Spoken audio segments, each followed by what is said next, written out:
시편 19편입니다. 7절부터 14절까지 말씀인데요. 이 계시의 말씀을 봉독하는 동안 살아계신 하나님의 계시의 음성을 들을 수 있는 귀한 시간 되길 바랍니다. 한 절씩 교독하십시다. 여호와의 율법은 완전하여 영혼을 소생시키며 여호와의 증거는 확실하여 우둔한 자를 지혜롭게 하며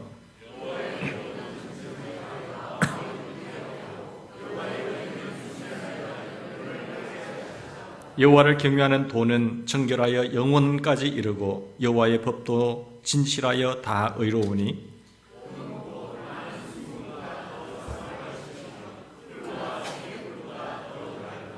또 주의 종이 이것으로 경고를 받고 이것을 지킴으로 상이 크니이다.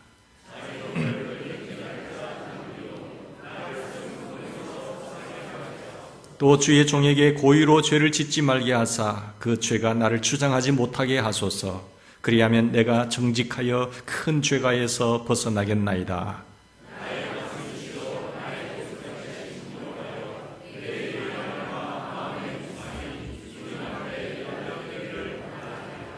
아멘. 우리가 지금 하나님 경험 시리즈를 계속하고 있는데요. 하나님은 눈에 보이지 않고 만질 수도 없고 또 들을 수도 없지만 하나님을 체험할 수 있습니다. 기도를 통해서 응답이 되고 또 말씀이 들려지고 이런 만물을 통해서도 경험하게 되는데, 하나님과 이런 좋은 사랑의 관계를 형성하게 되면 그 관계가 형성되고 그분의 말씀에 순종하면 하나님을 바로 체험할 수 있어요. 바로 경험할 수 있는데, 그것이 안 되면 빙둘러 간다고 했죠. 관계에 밀당이 일어나게 되고 또 여러 가지 하나님 말씀하시지만 거기서 갈등 속에서 수정하게 고쳐서 순종하면 또 하나님을 경험하게 되는 그런 원리인 것입니다. 하나님과 깊은 사랑의 관계를 맺기 위해서 무엇보다도 무엇이 첫 번째일까요? 하나님과 막혀 있던 것이 뚫어져야 되죠. 그 여호와의 거룩한 대로가 열려야 됩니다. 그 길은 구원받은 자 하나님의 백성들이 가는 길이고 하나님이 임재하는 길이기 때문에 그 막혀진 길, 그것이 열리지 않으면 안 된다는 것이죠. 죄를 회개하는 것입니다. 그리고 죄를 청산하는 것이죠. 이래서 하나님을 제대로 경험하고 내가 체험하면 잘못된 결정을 할 수가 없어요. 왜 하나님 싫어하는 결정을 하고 불순종의 삶을 살아갑니까? 그거는 하나님을 경험하지 못하기 때문에 그렇습니다. 알더라도 의식적으로 알지 못하고 지식적으로만 알고 체험하지 못하고 경험하지 못하니까 우리에게 잘못된 결정, 불순종의 삶이 계속 이어진다는 것을 우리는 볼 수가 있습니다. 법도 마찬가지거든요. 그러니까 우리가 하나님의 대로라는 그 자체가 구속함을 받고 회개함을 입은 하나님의 자녀들이 거룩한 백성들이 다니는 그 길인 것이죠. 그렇게 될 때에 회개하고 거룩하게 살 때에 우리에게 거룩한 하나님의 영광이 임재가 나타나는데 치료와 신원과 회복과 놀라운 강건한 평화와 환희의 역사들이 펼쳐진다고 말씀을 드렸습니다. 뿐만 아니라 우리는 예배를 바로 드릴 때에 하나님이 기뻐하시는 연락하는 예배, 아벨의 제사와 같이 하나님이 받으시는 예배가 되셔야지 가인처럼 하나님이 받지 않는 예배, 연락이 되지 않는 예배가 있어서는 안 된다고 했습니다.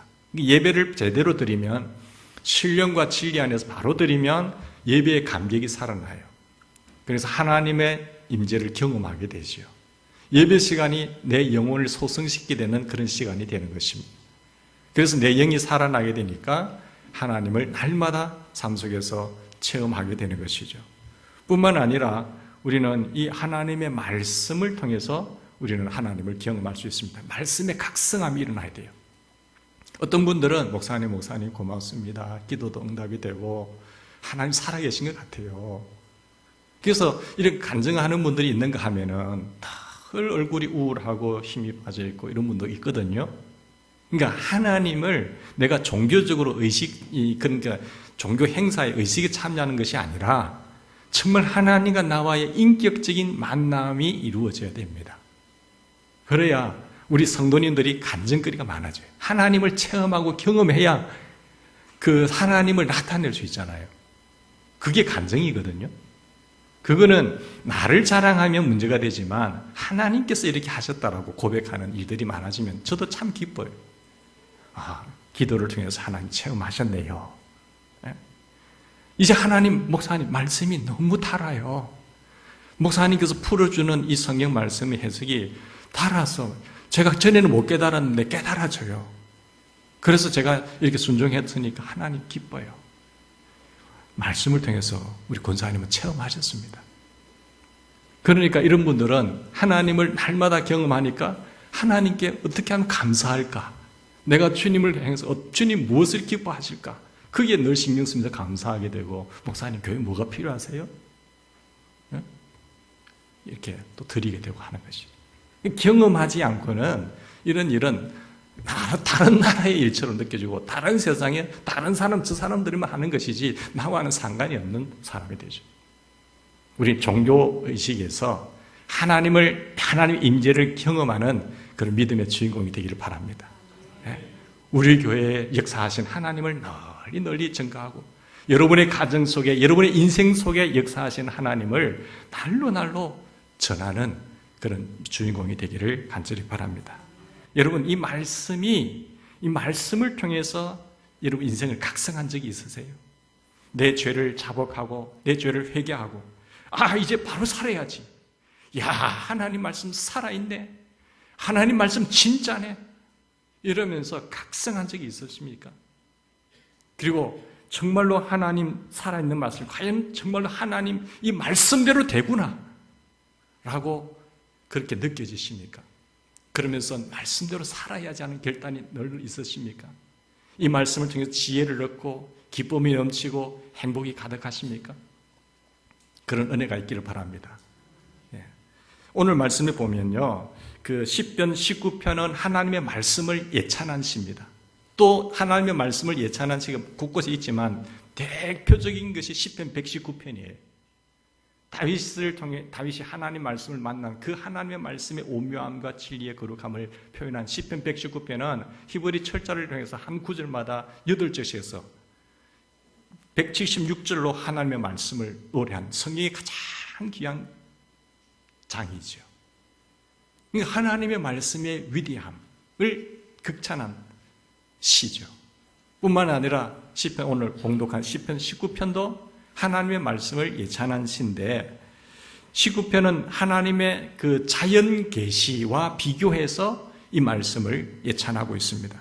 그 말씀의 특징을 예찬하고 있는데 1절부터 6절까지 보시면 하늘과 낮과 밤과 이런 어떤 특징들이 있잖아요. 그래서 이 자연을 통해서 하나님께서 자기 자신을 보여주신, 자기 자신 나타내신 무언의 계시예요. 자연은 말하지 않잖아요. 이런 해를 볼 때, 자연 만물을 볼 때 하나님 말씀하고 있거든요. 신학적인 용어로 자연 계시라고 하는 겁니다. 계시는 뚜껑을 열어서 보여주는 건데, 이 무언의 말씀, 자연을 통해서 말씀하고 계세요. 신령한 사람은, 유언의 계시가 담겨지는 사람은 그게 분별이 가능해져요. 근데 성경은 유언의 계시거든요. 그걸 우리에게 말씀합니다. 나무나 꽃이나 풀이나 산이나 하늘이나 땅은 우리에게 하나님 어떻게 보여줍니까? 그러나 눈이 열린 사람은 사건을 통해서도 하나님의 음성을 듣게 되고 자연 만물을 볼 때도 하나님의 음성을 듣게 돼요. 그리고 여기서 말하는 이 7절부터 9절까지는 그 어떻게 말씀하고 있는가? 유언의 계시입니다. 하나님의 직접 성령의 감동으로 사람을 통해서 기록해서 유언으로 말씀하신 유언의 계시. 무언의 계시가 있고 유언의 계시가 있는데 오늘 여기 6절에서 7절까지 봅시다. 하나님의 말씀을 7절부터 9절까지는 말씀을 통해서 자기 자신을 나타내 주세요. 나는 이런 하나님, 나는 이렇게 하는 하나님, 나는 이것을 기뻐하고 이것을 싫어하고 하나님의 계획과 하나님의 비밀과 하나님의 뜻을 사건을 통해서 다 밝히 보여주고 있어요. 자, 첫 번째로 보시면 여기 말씀에 대한 그 명칭이 나오는데 6가지 명칭이에요. 여기 674로 이야기하는데 674로 말하는 첫 번째의 첫 단락이에요. 말씀의 6가지 명칭이 뭘까요? 첫째 말씀을 뭐라고 표현해요? 성경의 말씀은 이런 것이다라고 많이 표현하고 있지만 여기서니까 6절, 7절 보시면 여호와의 율법이라고 했죠. 여호와의 증거라고 했죠. 교훈이라고 했죠. 계명이라고 했죠. 여호와를 경외하는 도라고 했죠. 법도라고 이야기했잖아요. 이것은 또 생명의 도다, 믿음의 도다, 이건 다 성경을 이야기하는 거예요. 하나님의 말씀의 측면들을 볼 수 있는 거죠. 이런 말씀들은 보면 하나님의 말씀으로 보시면 됩니다. 여호와의 말씀은 율법으로서 하나님의 보시기에 무엇이 옳고 그른지를 분명한 선을 그어주는 거예요. 성경을 뭐라고 하는가 하면 캐논이라고 하거든요. 잣대입니다. 잣대. 잣대가 있어야 기준을 알고 그것이 뭐가 삐뚤어진지 더 긴지 짧은지 알 수 있잖아요. 성경이 캐논인데 여호와의 율법이에요. 분명한 선을 그어서 이것은 그런 거야, 이것은 바른 거야 보여주는 여호와의 율법이고, 또 뭐라고 이야기하세요? 여호와의 증거라는 거죠. 하나님을 정확하게 증언해주고 있습니다. 이 증언하는 책이고, 또 여호와의 교훈이죠. 인생을 우리에게 교훈해 줍니다. 물론 위대한 스승들이 많지만 그들의 스승보다 가장 완전한 스승이고 천지만물을 창조하신 하나님의 교훈, 이런 사건 속에서는 이렇게 교훈하고 있고, 저런 사건 속에서는 이렇게 교훈하고 있고, 이 사람을 통해서는 이렇게 하라, 또 저런 사람을 통해서는 이렇게 하지 말아라. 위대한 많은 인물을 통해서 말씀하고 있고, 많은 사건을 통해서 해야 될 거 하지 말을 거 교훈하고 있으세요. 뿐만 아니라 계명으로 하고 말씀하셨으면 경외를 하는 도라고 했죠. 하나님을 사랑하고 존경하고 두려워하는 것, 하나님을 제대로 알고 섬기라는 목적이죠. 여호와를 경외하는 도입니다. 뿐만 아니라 여호와의 법도라겠죠. 이 하나님의 심판이라는 의미, 은밀한 중에 심판이라는 의미인데, 은밀한 중에 다 보시고 갚으시고 그리고 평가하신 하나님이세요. 하나님이 다 보고 계십니다. 다 평가하세요. 그리고 심판하세요. 하나님이 창조만 해놓고 내버려 두신 하나님은 아니시잖아요. 하나님이 주인이세요. 그래서 그 사실을 정확하게 밝히 말씀하고 있습니다. 근데 이 말씀의 척도를 이야기하고 있고, 그럼 말씀의 특징이 뭡니까? 두 번째, 7가지 특징을 이야기하고 있어요. 7절에서 9절까지 보시면 6가지 명칭으로 하나님의 말씀의 여러 가지 측면들을 말할 뿐만 아니라 7가지 특징인데, 이 말씀이 우리가 살아서 역사하게 되면 지혜가 넘쳐요. 그죠? 완전하고 확실하고 정직하고 또 순결하고 정결하고 진실하고 의롭다. 하나님의 말씀은 완전합니다. 부족한 것이 없습니다. 그리고 확실합니다. 여러분, 세상에 어떤 완전한 것이 있을까요? 하나님의 말씀은 완전하다고 하잖아요. 근데 이 하나님의 말씀의 이런 본질, 속성, 말씀의 본질과 속성을 이해하기 전에 하나님의 본질과 속성을 이해하면 그 분이 이렇기 때문에 그분의 나오는 말씀도 그런 거예요. 여호와는 인자하시고 여호와는 사랑이 많으시잖아요. 그처럼 하나님의 말씀도 완전한 거죠. 하나님의 말씀은 불완전하지 않고 완전하다는 것이죠. 그리고 불확실하지 않고 확실하다는 거죠. 또 8절에 보면 말씀은 거짓말하지 않고 정직하다는 거예요. 여러분, 하나님의 말씀을 믿으셔야 돼요. 세상은 정직하지 않을 수가 있어요. 뭐 위인전기라든지 좋은 소설을 썼다든지 에세이를 쓴다든지 작가에 따라서 숨길 건 숨기고 좋은 것만 하잖아요. 그런데 하나님의 말씀은 정직합니다. 확실해요. 안전해요. 뿐만 아니라 불순하지 않고 습기지 않고 순결합니다. 그대로. 뿐만 아니라 불결하지 않고 정결하지요. 거짓되지 않고 진실하지요. 뭡니까? 불의하지 않고 의롭다라는 이런 특징이 있어요. 세상에 어떤 것에 이런 본질이 있습니까? 세상에 어떠한 만물 중에 정말로 완전하고 확실하고 순결하고 정결하고 의롭고 이런 것이 있습니까? 이런 본질을 가진 것이 어디 있어요? 어떤 인물에게 그것이 있습니까? 돈이 완전할까요? 이 돈만 있으면 내 인생을 보장해 줄까요?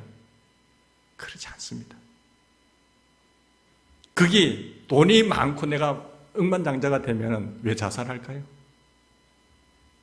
그 돈이 내가 한번 모으면 내 수중에 다 있을까요? 왔다가 또 흘러갈 수도 있고, 그거는 알 수가 없어요. 돈은 완전하지 않고 확실하지도 않습니다. 내 수중에 있는 동안에는 좀 있으면 편하겠죠. 여러분, 지위가, 명예가 완전하고 확실할까요? 나를 보장해 줄까요? 그렇지 않습니다. 아무리 높은 대통령의 자리에 올랐다고 하더라도 정권이 바뀌면요, 감옥에 갈 수도 있어요. 나는 저 지위에 오르면 내 인생이 완전히 해결될 줄 알았는데 완전히 나락으로 떨어질 수도 있죠. 이런 명예를 얻으면 참 좋을 줄 알았는데 그게 완전할까요? 확실할까요? 그렇지 않아요. 여러분, 자식들 믿잖아요. 자식이 완전합니까? 나를 지켜줄까요? 자식들 때문에 피눈물 나는 그런 부모님도 얼마나 많은데요. 자식도 못 믿어요. 자식도 확실하지 않습니다. 다 자기를 위해서 살죠.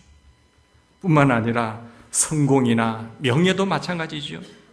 그리고 말이나 글이나 학문이 영원할까요? 학문도 바뀌더라고요. 새로운 진리가 나오면 또 바뀌고, 또 새로운 좋은 정보가 있으면 또 학문이 바뀌고, 계속 변하는 것이 학문입니다. 어느 학문이고 영원히 완전하고 확실하고 정직하고 순결하고 정결한 그 옳은 학문이 없어요. 그러면 과학, 그래도 확실하다고 하는 과학은 어떻습니까? 토마스 퀸이라고 하는 학자가 과학혁명의 구조라고 하는 책을 썼는데 그 안에 보면 과학도 혁명을 일으킬 정도로 계속 발상 전환을 일으키고 있다고 했어요. 계속해서 바뀌는 거예요. 내가 요만큼 알면, 좀 더 알면 더 좋은 지식이 나오면 또 묻어지는 거죠. 의학은요, 의학도 세월의 흐름 속에서 바뀌어요. 강남 세브란스병원 어느 교수는 이렇게 말했어요. 의학은 고정되어 있는 학문이 아니라 끊임없이 변하는 학문이다. 질병에 대한 지속적인 연구로 어제의 참이 오늘의 거짓이 될 수 있는 게 의학이다. 그리고 기준은 지속적으로 변한다는 거예요. 세상의 모든 만물은 변합니다. 그러나 변하지 않고 확실하고 완전한 것은, 정직하고 순결하고 옳은 것은 말씀이란 거예요. 하나님이 변하지 않으니까 1.1핵도 변하지, 그분의 말씀은 변하지 않습니다. 성경은 그 세상에 어떤 것도 여러분 완전하고 확실하지 않다는 사실에 우리 동의하지 않습니까? 그러나 여러분, 하나님의 말씀은 영원하고 완전하다고 하는 것을 우리가 믿는 신앙이 있지 않습니까? 여러분 한번 생각해 보세요. 그러면 계속 변하는 것에 내 인생을 걸 수가 있을까요? 확실하지도 않는 것에 인생을 맡길 수가 있겠어요? 어리석은 사람이에요. 나는 이게 있으면 이게 완전하고 확실하고 내 인생을 보장해 줄 줄 알았는데 아닌 거잖아요. 정말 완전하고 확실하고 변함이 없는 그게 인생을 걸 수 있어야 돼요. 그분이 누구예요? 하나님이잖아요. 그리고 그분이 말씀하신 바에 인생을 걸 수 있어야 됩니다. 임의대로 생각하는 것이 아니라 우리 인생을 영원토록 완전하고 변함이 없고 확실하고 순결하고 정직하고 옳은 것에 인생을 거는 사람만이 여러분 훌륭한 사람이죠. 여호와 하나님의 말씀이 그러합니다. 그러므로 우리는 여호와 하나님의 말씀에만 내 현세와 내 미래를 맡겨야 돼요. 그래야 어리석은 인생이 되지 않습니다. 자, 이 말씀의 특징들이 있다고 한다면 이 말씀이 우리에게 주는 유익이 뭘까요? 4가지. 7절에서 9절까지 보면 하나님의 말씀을 이렇게 명칭적으로 지칭하고 있고 그런 측면에서 보고 있고 특징들, 이런 특징이 있다 이야기하면서 어떤 유익을 주느냐? 말씀의 유익 4가지예요. 우리의 영혼을 첫째 소성시키시고, 그 다음에요, 지혜롭게 하고 내 마음을 기쁘게 하고 뿐만 아니라 내 눈을 밝게 한다고 했어요. 영혼을 소성시킨다는 것은 생명을 주는 거예요. 생명의 역사. 그 영혼이 새로워지면, 주님을 만나게 되면 새 생명의 역사가 나타나게 되고, 뿐만 아니라 지혜롭게 한다는 것은 지혜를 준다는 거잖아요. 말씀이 생명을 주고 우리에게 지혜를 주고 우리를 기쁘게 한다는 것은 행복함이 넘치는 거잖아요. 행복을 주고 뿐만 아니라 우리에게 현재와 미래를 바라보는 눈을 밝게 하는 비전을 주는 거예요. 말씀은 우리에게 생명의 역사가 나타나요. 이 말씀은 우리에게 지혜를 줘요. 미래를 볼 수 있는 영안이 열려요. 눈을 밝게 해요. 행복이 가득하게 되는 겁니다. 여기에 가치를 둘 줄 알아야 돼요. 여기에 내 인생을 걸고 흔들리지 말아야 됩니다. 그래야 하나님을 경험하고 하나님과 동행하고 하나님의 임재를 경험할 수가 있었어요. 구원의 역사는 하나님의 은혜지만 우리가 인생을 살아가는 데 있어서는 그분을 얼마나 신뢰하고 믿고 따라가느냐에 따라서 다 다릅니다. 사람은 가치관에 따라서 행동이 달라지잖아요. 가치가 여기 있다고 하면 그게 시간을 올인해요. 정력을 올인해요. 그래서 그 사람의 움직임을 보면 그 사람의 가치관에 따라서 인생이 달라지고요. 세계관이 달랐기 때문에 그렇구나. 저 사람 저렇게 안 봤는데 그 가치관이 저 정도야? 이게 보이는 거잖아요. 여러분, 우리의 인생을 하나님께 두기를 간절히 바랍니다. 말씀에 두기를 바랍니다. 여기 보면 생명이나 지혜나 행복이나 그리고 비전에 두면 이것을 우리를 가지고 있으면 인생이 얼마나 멋지고 보람지고 행복할까요? 여기 다 들어있잖아요.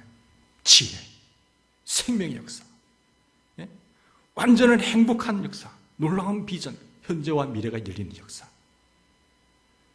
근데 여기 제일 먼저 찾아오는 것이 뭘까요? 영혼을 소성시키신 거예요. 내 영혼을 소성시킨다. 이 소성시킨다고 하는 그 영어성에 보니까 revive라고 했어요. 다시 살리다는 거예요. 회복시키다, restore. 뿐만 아니라 회심시키다, convert. 새롭게 하다, refresh. 근데 원문에는 보니까 히브리어는 뭐라고 되어 있는가 하면 슈브라고 되어 있어요. 슈브. 이 말 슈브라는 것은 돌아오다, 돌아오게 하다, 돌려놓다는 뜻이었어요. 그게 소성시킨 거예요. 답답한 인생에 답답한 영혼이, 죽은 영혼이 살아나는 것이 리바이브입니다. 슈브예요. 하나님의 말씀이 제대로 들어가면 영혼이 살아나게 되어 있어요. 죽은 영혼이 살아납니다. 하나님과 접속이 되어버려요. 그분을 나의 구세주로 영접하게 되잖아요. 그럼 예수의 생명이 들어와서 그 영혼이 살아나요. 죽었던 영혼이, 지옥 갈 영혼들이 살아나요. 그게 말씀의 능력입니다. 하나님의 말씀은 살았고 운동력이 있어 좌우에 날선 어떤 것보다 더 예리해서 우리의 영혼과 관절과 골수를 찔러 쪼개기까지 하고 말씀을 보내어서 위경에서 건져내시고 치료하시고 살리시는 역사가 나타나는 거예요. 영혼을 돌아오게 하고 죽은 영혼을 살려내는 것이 영혼을 돌아오게 하는 것인데 약한 영혼, 병든 영혼이 힘을 얻어 강한 영혼이 돼요. 답답한 영혼, 미지근한 영혼이 생기팔팔한 영혼으로 바뀝니다. 비뚤어진 영혼을 바로 잡아주게 돼요. 뿐만 아니라 우리에게 맥이 빠진 영혼을 강한 영혼으로, 튼튼한 영혼으로 바꿔놓고 덤덤한 영혼을 새롭게 팔팔한 영혼으로 바꿔놓아요. 하나님의 말씀인 역사하게 되면 그 영혼이 살아나게 되면 영혼이 잘된 같이 범사가 잘 되고 강건한 축복의 역사가 일어나기를 기도하는 것처럼 돼요. 거꾸로 가시면 안 된다는 거죠. 하나님의 말씀은 성령을 통해서 영혼을 살려냅니다. 성령의 역사가. 그래서 하나님을 떠나서 죽은 영혼을 거듭나게 해서 하나님께로 돌아오게 되고 미끄러진 길로 가던 영혼들이 바로 길을 찾게 되고 가게 되는 것이죠. 영혼의 역사. 덤덤한 영혼이 열정의 불을 붙여서 생동감이 있는 주인공으로 바뀌게 되는 것입니다. 중국에서도 산통부흥운동 잘 아시죠? 산통부흥운동이 중국의 1920년도에 일어났던 산통부흥운동. 그게 다 하나님의 말씀의 역사입니다. 선교사들이 괴로워서 이제 해에 빠졌을 때에, 낙심하고 있을 때에 다시 말씀의 부흥의 운동의 역사로 새롭게 일어난 운동이 산통부흥운동이에요. 중국에. 지금 우리나라 인구보다 훨씬 더 많이 믿습니다. 지금 시진핑 들어서 좀 핍박도 있지만 선교사를 추방하고 있지만 마오쩌둥 사상에 지금 사상 전쟁으로 싸우고 있잖아요. 사랑하는 여러분, 우리에게도 이 말씀 운동이 일어나기를 바랍니다. 영혼이 살아나면 그 어떤 것도 주변이 살아나게 되고 회복의 역사가 나타나요. 우리에게 이런 역사들이 많이 나타나길 바랍니다. 말씀을 통해서 하나님을 경험하고 체험하는 사람들이 곳곳에서 일어나고 목장 모임 때마다 나 이런 하나님 만났어. 간증하세요. 나 자신을 드러내면 문제가 되지만 나를 통해서 역사하신 하나님을 나타내면 그게 감정이고 하나님께 영광이에요. 만나면 이런 일들로 가득 차야 돼요. 우리 같이 기도합시다. 기도했을 때 하나님의 뜻이 이루어지고 회복되는 역사들이 날로 나타나는 것을, 체험한 것을, 경험한 것을 다른 사람도 보게 하는 일이 있기를 바랍니다. 자, 그러면 우리가 이 말씀에 대한 우리의 반응은 어떻게 해야 될까요? 어떤 반응을 보여야 되겠습니까? 완전하고 확실하고 이런 유익이 있고 이런 특징이 있고 지혜를 주고 비전을 품게 하는 이 말씀에 우리는 어떤 반응을 보여야 될까요? 하나님의 일하심에 대해서, 하나님의 속성과 본질에 대해서 이 말씀에 어떤 반응을 보여야 되느냐? 10절 말씀 보세요. 가치를 발견해야 되죠. 말씀을 귀하게 여기게 한다는 것을 가르쳐주잖아요. 말씀을 귀하게 여기셔야 돼요. 금 곧 순금보다 더 사모할 것이며 숭늉꿀보다 더 달기 때문에 사모하셔야 돼요. 여러분, 가치가 있다고 한다면 사모하고 시간을 들이고 에너지를 들이지 않습니까? 그 누구도 가치 없는 일에 시간을 들이고 나간 사람 없어요. 그렇게 나가면 그만큼 시간이 죽어버립니다. 이 하나님의 말씀은요, 다윗이 체험한 건데 순금보다 다이아몬드보다 그게 귀하죠. 더 사모할 것이며 바위 틈에, 히말리아 산맥 바위 틈에 붙어있는 야생 송이꿀보다 더 달도다. 경험하고 순종한 사람만이 느끼는 고백이에요.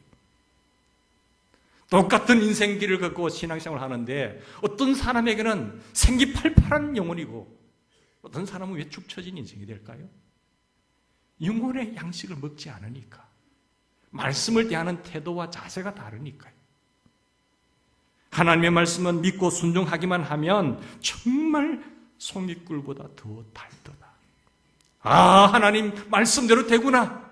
하나님 살아서 지금 역사하구나. 이것이 계속해서 무디처럼 TF 이 정도 읽었다고, 우리 인생을 살았다고 하면, 신앙생활을 했다고 한다면요, 말씀이 빼곡하게 밑줄이 꺼져 있어야 됩니다. 하얀 깨끗한 성경하고 이게 칼라펜으로 적히는 성경하고 두 종류겠죠. 너무 많이 알아서 아예 기록도 안 하는 사람이 있고, 어떤 분들은 그렇지도 않은 분들, 두 종류예요. 하나님의 말씀을 사랑하셔야 돼요. 이 말씀이 그런가 하는 감독이 한번 해보자. 하나님 믿고 한번 내가 순종 한번 해보자. 이렇게 하면 큰일 나네. 이렇게 하면 큰일 나구나, 망하는 길이구나. 눈이 번쩍 떠져야 돼요. 그래서 하나님을 자꾸 경험하게 되고 체험하게 되죠. 그렇게 하나님 경험한 사람은요, 누가 뭐라고 하더라도 흔들리지 않아요. 든든히 서가게 되죠. 하나님의 선하시고 인자하시기 때문에 하나님의 말씀의 맛도요, 너무너무 달고 귀하고 소중한 거예요. 그래서 금 다이아몬드보다 더 사모하는 것이, 하나님의 말씀이 하나님 제대로 들려지게 해주세요. 이 말씀이, 여러분, 성경이 누구의 말씀이세요? 하나님의 말씀이에요. 그 하나님은 어떤 분이세요? 창조주이잖아요. 그리고 그분이 다 다스리세요. 마지막 심판도 그분이 하세요. 인간이 한번 죽는 것 정한이 있죠. 그 심판이 있잖아요. 그렇다고 한다면, 하나님의 말씀이라고 한다면 이 말씀이 하나님의 말씀으로 믿어져야 되고, 이 말씀이 성경을 통해 주시는 말씀이 하나님의 음성으로 들려져야 됩니다. 하나님의 음성으로 들려지는데 여러분 어떻게 반응을 보겠어요? 예를 들어 출애굽기 19장에 보면 하나님께서 모세에게 말씀하실 때에 구름 가운데, 빽빽한 구름 가운데, 연기 가운데 나타나셔서 옹기 기마 연기가 지옥의 자욱한 연기 불 지진 가운데 큰 나팔 소리 가운데 나타나셔서 나 외에 다른 신을 두지 말라 모세에게 했잖아요. 거기에 제가 있었다고 한다면, 저와 여러분이 있었다고 한다면 어떻게 받아들이겠어요? 출애굽 25장에 보면 하나님께서 지성소 법궤 가운데 천사들 그룹 사이에 나타나셔서 말씀하셨는데, 내가 그 현장에 있었다고 한다면 하나님의 말씀이 들려질 때에 어떤 반응을 보이시겠어요? 그냥 무시할 수 있겠어요? 안 되지요. 뿐만 아니라 예수님께서 하나님의 100% 하나님이시고 100% 인간이신 예수님을 통해서 제자들의 곁에 있으면서 이건 해야 되고 이건 하지 말아야 되고 이렇게 하면 복 받고 이렇게 되면 인생이 멋지게 되는 거야 하고 말씀하실 때 예수님을 통해서 지금도 말씀하신다고 한다면 지금 가셨지만 지금 내게 오셔서 이곳에서 주님이 서셔서 제가 설교하지 않고 주님이 말씀하신다고 한다면 여러분 어떤 반응을 보이시겠어요? 반응이 다르잖아요. 근데 지금은 하나님이 어떻게 말씀하시는가 하면요, 성경을 통해서 말씀하세요. 정확하게 성령의 감동으로 기록된 문자로 새겨서 말씀하신다니까. 이 성경이 하나님의 말씀으로 믿어져야 되고 들려져야 됩니다. 하나님의 음성으로 들려지면 끝나는 거예요. 뭐 꿈에 나타나서 성거나 들으라이 적어라이 이렇게 할 수도 있지만 정확하게 말씀해요. 근데 꿈으로 말씀하시고 들으시는 말씀할 때 뭐로 글러야 됩니까? 하나님의 말씀으로 글러야 되잖아요. 그게 이단인지 사입인지 잘못된 건지. 근데 이게 모르는 상태에 듣게 되면 헷갈리게 돼버려요. 무당이 돼버리는 거예요. 그죠? 하나님 신의 산에서 말씀하신 하나님, 법계 위에서 말씀하신 하나님, 예수님을 통해서 말씀하신 하나님, 지금은 성경을 통해서 정확하게 말씀하세요. 그런데 이 하나님의 계획과 비밀과 뜻에 대해서 전혀 모른다는 거예요. 한국 교회의 무너짐이 여기 있는 것입니다. 다음 세대의 무너짐이 여기 있는 거예요. 말씀을 몰라요. 하나님의 그 비밀, 뜻과 계획을 다 밝혀주고 있는데 사건과 사람을 통해서 낱낱이 말씀하고 있음에도 불구하고 모르니까. 왜 모를까요? 여기에 가치를 두지 않는단 말이에요. 금곤 다이아몬드보다 더 사모해야 될 이 말씀이 우리는 가치를 모르니까 안 읽어요. 캘리포니아의 서부에서 금광 캐러 가자을 때 금이다, 금광산이다 이래가지고 금을 캐러 많은 사람들이 몰려들었어요. 거기에 금이 있으니까. 그런데 하나님의 말씀 그 금보다도 은금보다도 다이아몬드보다 더 사모해야 되고 중요한 것임에도 불구하고 가치를 모르니까 사람들이 안 몰려들어요. 성경 공부한다면 아이고 뭐 이 바쁜 세상에 무슨 도리 타거나 성경을 공부합니까? 평일날 공부하려고 하는데 안 보여요. 사람들이 안 보인다니까요. 우리가 한국교회 부흥할 때 보세요. 말씀을 삼아는 사경에 이런 것들이 얼마나 일어났습니까? 지금 안 그러네요. 수많은 사람들이 소중하게 생각하는 금이라고 한다면 금 줄 테니까 오세요 하면 막 발 몰려들 거예요. 근데 우리가 왜 이렇게 변질됐을까요?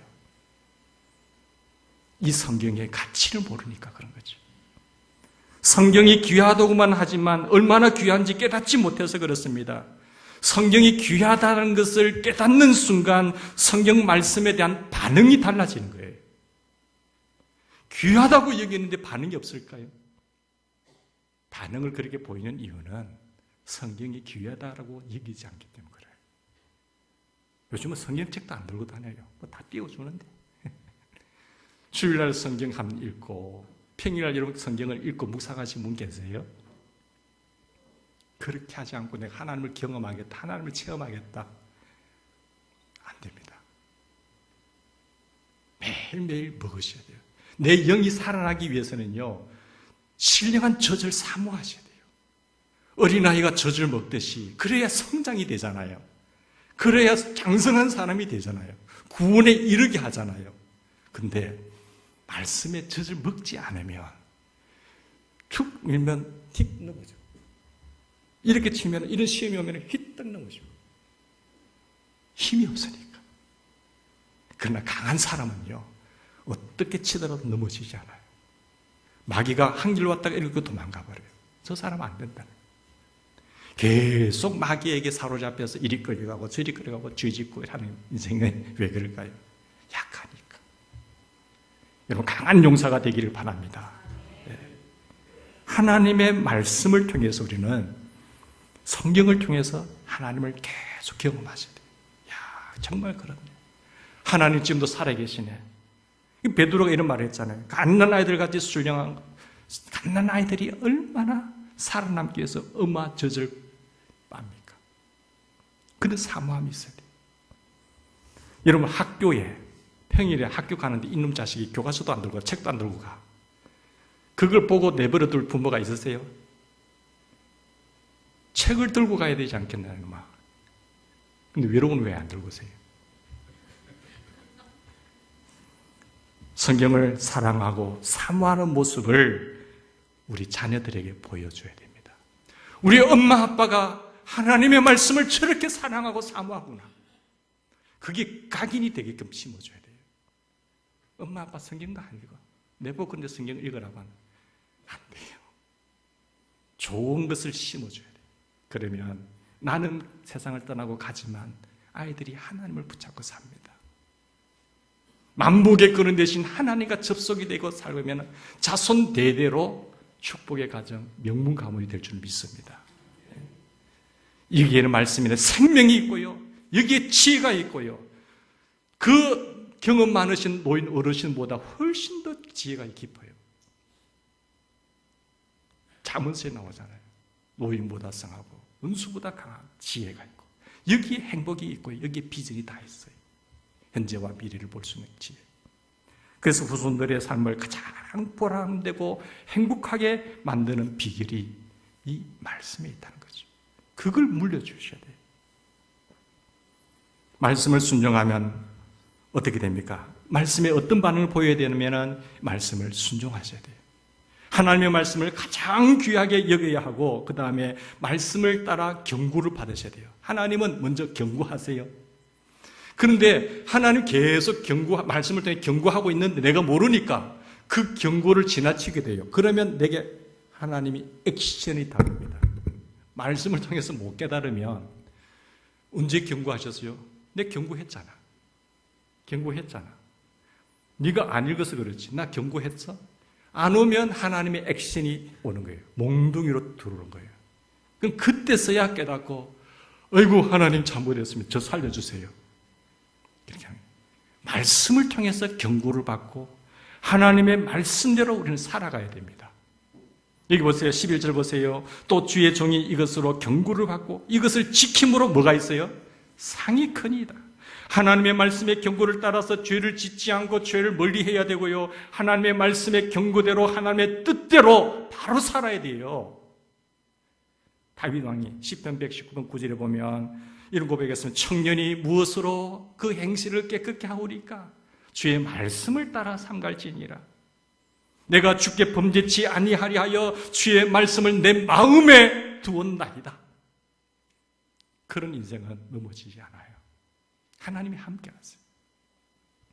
하나님의 말씀을 따르고 순종하고 가르치고 전파하는 일에 뛰어들겠죠. 하나님의 말씀을 지키면요 하나님의 상이 큽니다. 하나님께서 영혼과 육체에 복을 주십니다. 하나님께서 우리의 현세와 내세에 이 땅에서도 상과 내세에서도 복을 허락하시는 것이에요. 하나님의 약속이거든요. 온갖 좋은 것을 우리에게 쏟아 부어주시는 하나님이세요. 성경 말씀을 중시하는 삶과 하나님의 말씀을 경시하는 삶은요 완전히 다릅니다. 신앙생활을 똑같이 하더라도요 하나님의 말씀을 중히 여기는 사람의 삶과 그런 인생하고 하나님의 말씀을 경시 여기는 사람하고 인생을 한번 잘 보세요. 여러분 어떻게 되는가? 그게 우리의 증거로 나타나셔야 돼요. 여러분 사무엘 하를 통해서 다윗을 보게 되는데 다윗 왕이 사무엘 하에 10장까지는 잘 돼요. 그가 왕으로 될 인물도 안 됐어요. 그러나 하나님께서 그 마음의 본성을 보시고 귀하게 여기고 이새의 아들 가운데 여러 훌륭한 아들, 멋있는 아들, 잘생긴 아들 있었지만 하나님은 다윗을 좀 찍었거든요. 그 다윗이 잘한 것은 아니에요. 하나님의 은혜로 그렇게 돼서 왕이 되어서 그런 핍박과 어려움 속에서도 하나님이 함께 하셔서 쭉쭉 점점 강성해져요. 하나님이 함께 하셔서 그를 복되게 하셨어요. 근데 10장의 사건을 통해서 죄를 지으니까 11장부터 기울기 시작하는데 어떻게 되는가 보세요. 말씀대로 순종할 때는 큰 상을 받고 하나님의 역사하심을 드러냈어요. 만방에 떨쳤어요. 그런데 11장에 와서 하나님의 말씀에 불순종하고 죄를 지으니까 11장에 하나님께서 나단 선지자를 통해서 경고하십니다. 말씀을 어기고 죄를 지고, 그래서 남편 청부 살해시키지요. 12장에 보면 나단 선지자의 책망을 듣게 되고 밧세바가 낳은 자식 아들을 데려가 버렸어요. 하나님 아들을 데려가 버리고, 뿐만 아니라 13장에 와서는 다윗의 아들 암논이 이복누이 다말을 범하게 돼요. 이놈의 자식이 이복누이를 범하게 되고, 그 소식을 들었던 압살롬이 또 암논 형제 암논을 죽여버리고 집안이 풍비박산이 되어버리잖아요. 그 후에 압살롬이 반란을 일으킵니다. 내란이 일어나서 다윗은 아들의 군대에 쫓겨서 맨발로 도망가고 울면서 피난 생활을 하는 역사들이 계속해서 흘러가요. 왜? 그 사건이 10장을 기점으로 해서 완전히 기울어져요. 말씀에 대한 태도와 반응입니다. 내가 잘 될 때도 다 겸손하셔야 돼요. 하나님을 의식하셔야 돼요. 선줄로 아는 자는 넘어질까 조심하라. 솔로몬을 한번 볼까요?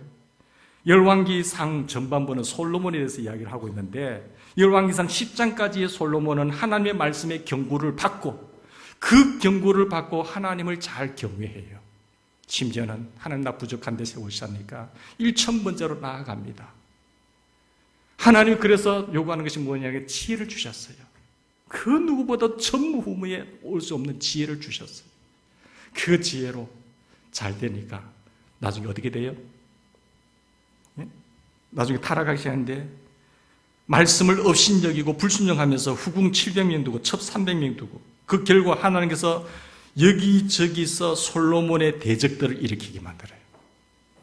아버지의 뒤를 들여서 번창하게 나갔던 그가 하나님을 솔로몬을 대적하는 주변의 사람들이 일어나게 만들고, 솔로몬은 대적들에게 다 시달립니다.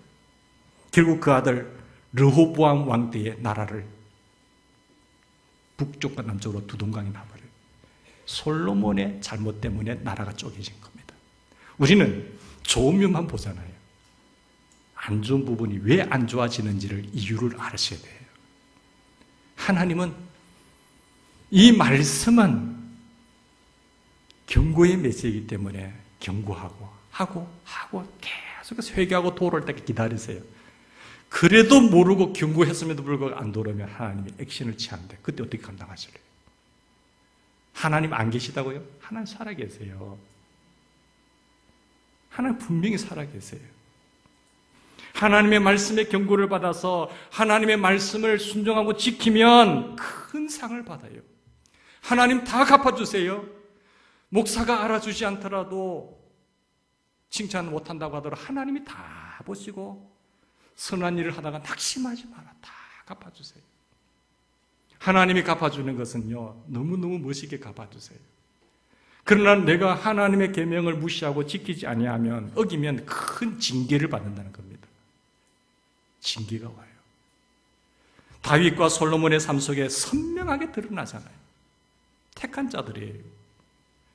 우리도 마찬가지입니다. 하나님의 말씀의 경고를 무시하고 어기면 큰 징계를 받지만, 내가 경고를 받아서 회개하고 하나님 앞에 서고 지켜나가면 큰 상이 준비되어 있어요. 그런 우리 주인공이 되기를 간절히 바랍니다. 이런 은혜와 축복 속에 날마다 목장들 모일 때마다 하나님을 경험했던, 체험했던 사건들이 간증거리로 쏟아지고, 우리 교회의 이 소문됨이 자손 대대로 뛰어난 하나님의 크신 영광이 소문이 나야 돼요. 여기에서 위대한 인물들이 나와야 돼요. 하나님의 성품을 다루는 멋있는 인격자들이 나오셔야 돼요. 그게 복음을 증가하는 데 가장 큰 위력이 돼요. 이런 역사가 믿음의 재단을 통해서 후손들을 통해서 계속 펼쳐지기를 간절히 소망합니다. 같이 기도하십시다. 하나님,